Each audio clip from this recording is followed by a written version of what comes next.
வணக்கங்க. நம்ம சேலங்க. என்னடா இங்கேயும் பேக் மாட்டிட்டு ரெடி ஆகிட்டேன்னு பார்க்குறீங்களா? இன்றைக்கி பௌர்ணமின்றதுனால திருவண்ணாமலை கிரிவலம் போகிறதுக்காக கிளம்பிட்டோம். பஸ்ஸில் தான் போனோம், கவர்மெண்ட் பஸ்ஸில். ஸோ இத்தனை நாளாக நாங்கள் டூர் பஸ்ஸில் தான் போயிட்டுருந்தோம். ஸோ இதுவும் ஒரு அனுபவமாக இருக்கட்டுமேன்னு சொல்லிட்டு நாங்கள் பஸ்ஸில் போனோம்.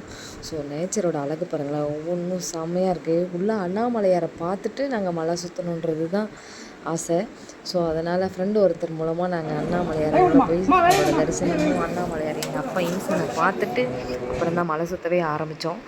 கிட்டத்தட்ட 5:30க்கு உள்ளே போனோம். 6:10க்கெலாம் சாமியை பார்த்துட்டு வெளியே வந்தாச்சு. 7:10க்கெலாம் சாமியை பார்த்துட்டு வெளியே வந்துட்டோம். கிரிவலத்தையும் ஸ்டார்ட் பண்ணி கிட்டத்தட்ட முடிக்கும் போது மணி 1:30ங்க. ஏன்னா ஸ்லோவாக தான் போனோம். ஸோ அங்கே ஒரு ஐயா ஒருத்தரையும் பார்த்தோம். இவரோட ஆசீர்வாதமும் வாங்கிக்கிட்டு நம்ம கிரிவல பயணமும் நல்லா சிறப்பாக இருந்துச்சு. எனக்கு ரொம்ப பிடிச்சிருந்தது.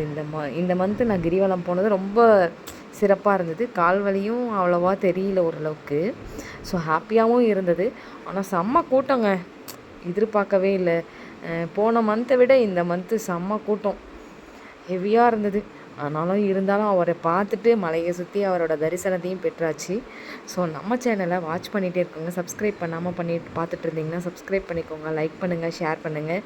இவரோட ஆசையில் எல்லாருமே நல்லா இருக்கணும்னு நான் வேண்டிக்கிட்டேன். ஸோ தேங்க்யூ ஃபார் வாட்சிங். கீப் வாட்சிங், கீப் ஸ்மைல். ஓகே, பாய், தேங்க்யூ.